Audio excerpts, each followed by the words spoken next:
Hello students, welcome to class 6 Geography chapter 2. We are going to start with a new chapter today, and the title of the chapter is Major Landforms. So the main objective or learning outcomes of this chapter includes many things. We'll just quickly go through it. First thing is we are going to identify different landforms which are surrounding us. Then we'll also check for the formation of fold mountains and rock mountains. We'll understand the process of formation of volcanic mountains. We'll check for the characteristics of formation of plateaus and valleys, and we'll also check how these landforms affect the lifestyles of people. So this is the whole learning outcome of the chapter. Basically what we are going to do today is we'll check what exactly the term landform means. We'll check for exogenic and endogenic processes. Then we'll check for the plate boundaries, which are also known as tectonic plates, which has three boundaries, that is your convergent boundary, divergent boundary and transform boundary. Then we'll check for a very important physical feature, that is mountain. Okay, types of mountains, then how these mountains are formed. Under types of mountains, we'll check for fold mountains, block mountains, residual mountains and volcanic mountains. And finally, we'll check for the importance of mountains. So let us begin. Now what exactly is a landform? Okay. Landform is a natural or artificial feature of a solid surface of the earth or any other planetary body. So basically landforms includes mountains, plateaus, plains, hills, valleys, ridges, trenches and also. Okay. Now when we are talking about landforms as such, we are talking about the crustal part of the earth's surface, and the crust is divided into two. We have the continental crust and we have the oceanic crust. Continental crust is the crust of the land surface which makes up the continents, and oceanic crust makes up the ocean floor. So in order to understand that, let us check the structure of the earth. Structure of the earth is made up of something like this. We have the core, mantle and crust. Crust is the lightest part of the earth's surface, so it is somewhere the outer surface. And below that you have mantle, which is slightly heavier or denser than it, and core is the densest part.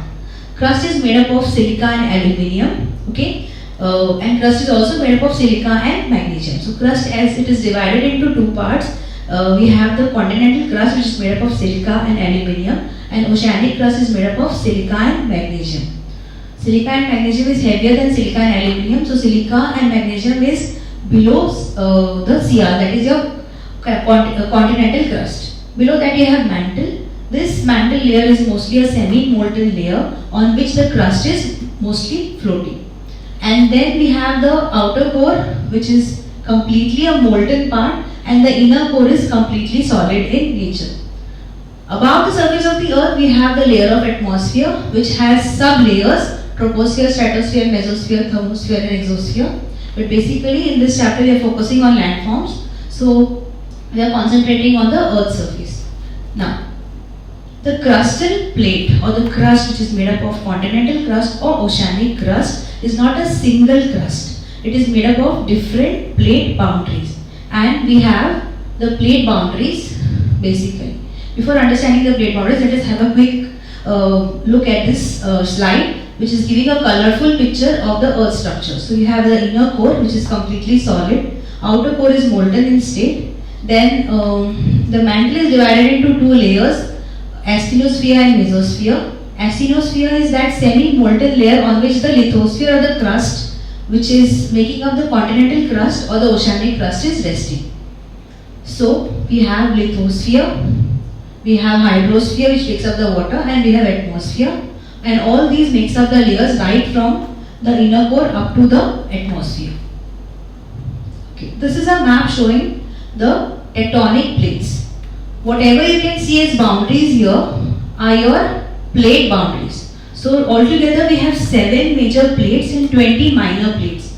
Now these 7 major plates includes your North American plate, South American plate, African plate, Eurasian plate, Indo-Australian plate, Antarctica plate, Pacific plate.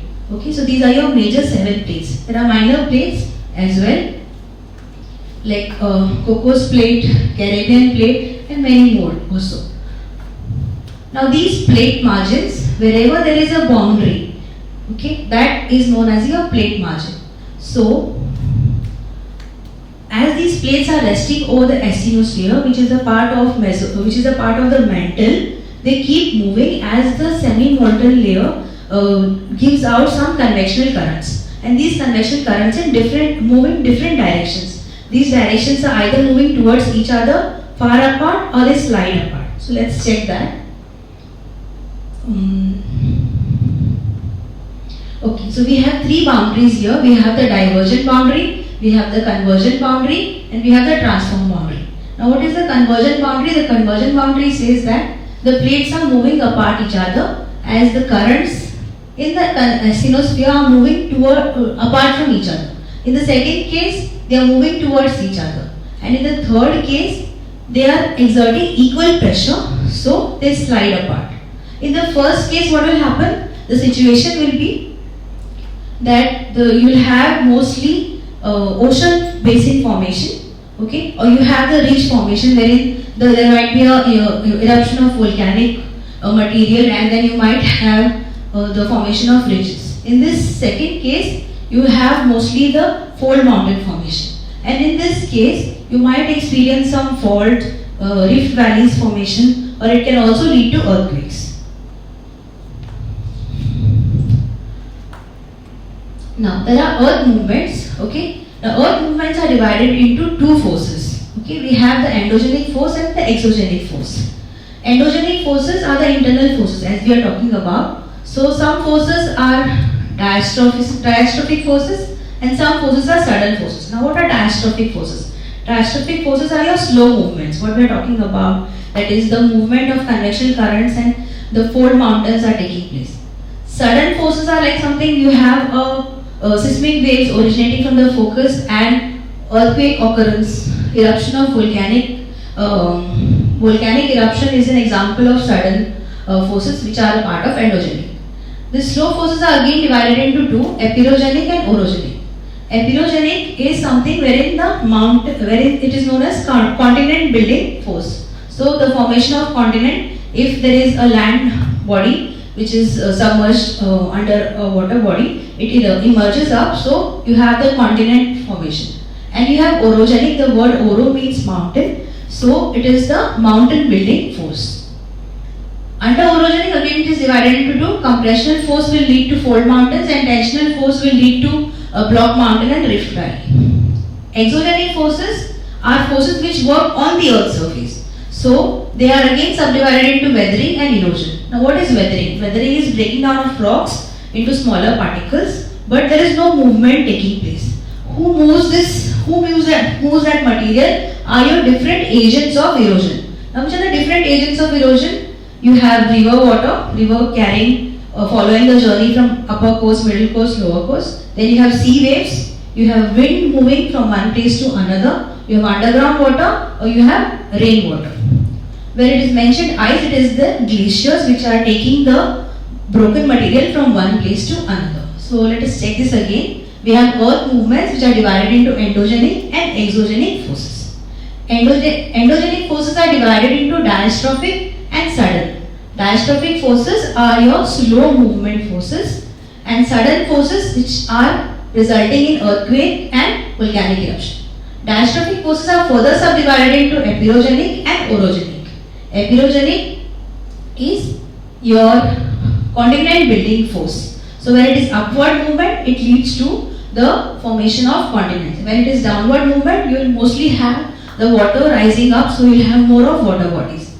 Orogenic is a mountain building force which leads to fold mountains or block mountains. So tension will lead to the formation of block mountain and rift valley, and compression will lead to the formation of fold mountains.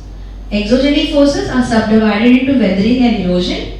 Weathering is breaking down of rocks and just breaking down under the physical, chemical and biological weathering. Now what is physical weathering? Physical weathering is high temperature conditions and low temperature conditions, breaking down of rocks. In chemical weathering, water gets involved and there are many soft type of rocks which get dissolved, so the chemical reaction dissolves the rock. In the biological weathering, you have the plants, roots which are breaking down the rocks and animals digging various surfaces, so you have the erosion taking place with the help of these three processes. Then the erosion, the whatever breaking down is carried by physical, chemical and biological is at that particular place, but it is carried with the help of agents of erosion, that is your sea waves, wind, underground water, glaciers and river. We were talking about the convergent boundary. Convergent boundary leads to the movement of two plates towards each other. So what is the result is your formation of mountain range. Then you have divergent boundary which moves apart each other.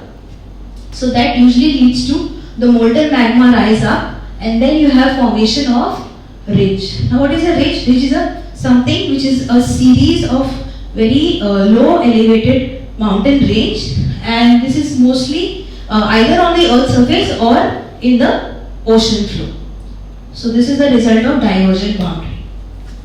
Then you have transform boundary. In case of transform boundary, what is happening? The plates are exerting same pressure towards each other, but they will not slide over each other because of the equal pressure, so they will slide apart.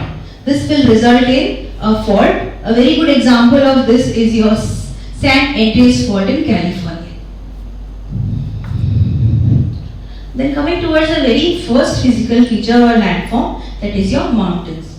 Mountains are usually considered of altitude or height more than 1000 meters or 1500 meters, and whatever is less than 1000 meter is known as hill.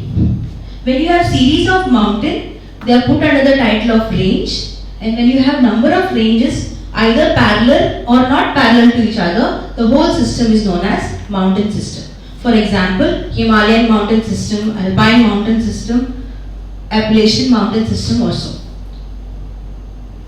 Now these mountain systems are basically, as the height is on the greater side, they are mostly having the glaciers present on it. Now what are glaciers? Glaciers are frozen rivers or frozen moving rivers of ice. So, glaciers are part of the mountain system. Coming towards the types of mountains, we have first type of mountain, that is your fold mountain. Now, fold mountains are divided into again young fold mountains and old fold mountains. So, with the compression force, you can see these blue arrows moving towards each other, the folds get created. This is not a sudden force, this is a diastrophic force. So you have the formation of upfold and downfold. Upfold is anticline and downfold is syncline. So examples of young fold mountains are Rockies and Himalayas. Why we call them young fold mountains? Because these are 10 to 25 million years old and they are still rising. It means if you check for Himalayas, every year Himalayan mountain ranges rise by 2 millimeters as the plates are moving towards each other.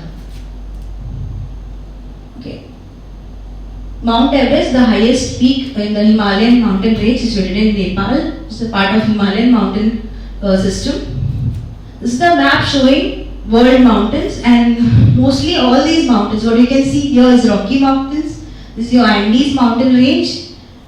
These mountain ranges, Himalayas, Altai, Ural, Zagros, all these mountain ranges are mostly your young fold mountains.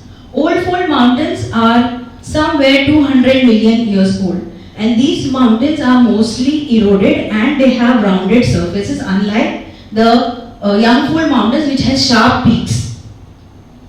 So example of old fold mountains is your Appalachian mountains. We'll check when we are checking the residual mountains. Then we have the block mountains. Now block mountains is the result of tensional force and it is the result of fault line. So it is formed as there is a fault line or there is a crack in the earth's surface and you have either the subsidence or the upliftment of the earth's surface. So that leads to a kind of tableland which rises up, is known as block mountain, which is also known as horst, and the area which subsides is known as rift valley. You can see a slide here. Okay, so the uplifted portion is known as horst, which is a block mountain, and subsided portion is rift valley, which is also known as graben. Examples to take for block mountain and rift valley. We have a very good example, that is your river Nile flowing through a rift valley here. You can see in this map. and this yellow line is your plate boundary. For block mountains, to take an example, in India we have Vindhyas and Satpuras as block mountains, and we have river Narmada and river Tapi as rivers flowing in the rift valleys. Then the third type of mountain is your volcanic mountain. Volcanic mountain is the result of volcanic eruption, but it is not a ready-made mountain from which the volcano erupts. Somewhere wherein you have the earth's surface and the first eruption continues on either side, and then the second eruption, and the successive eruption leads to a formation of mountain. This is at the time when the volcano is erupting. Once the volcano dies or the eruption is no more existing, so the mountain looks like this. Okay, this is a diagram of volcanic mountain. So this is your magma chamber. For the first time when the volcano erupted, it has created a layer of first eruption, then next, and it continues. So, and ultimately you have a formation of volcanic mountain. A very good example of volcanic mountain is Mount Kilimanjaro. It's in Africa. It is situated on the equator, but because of the altitude factor, it is having the ice cover.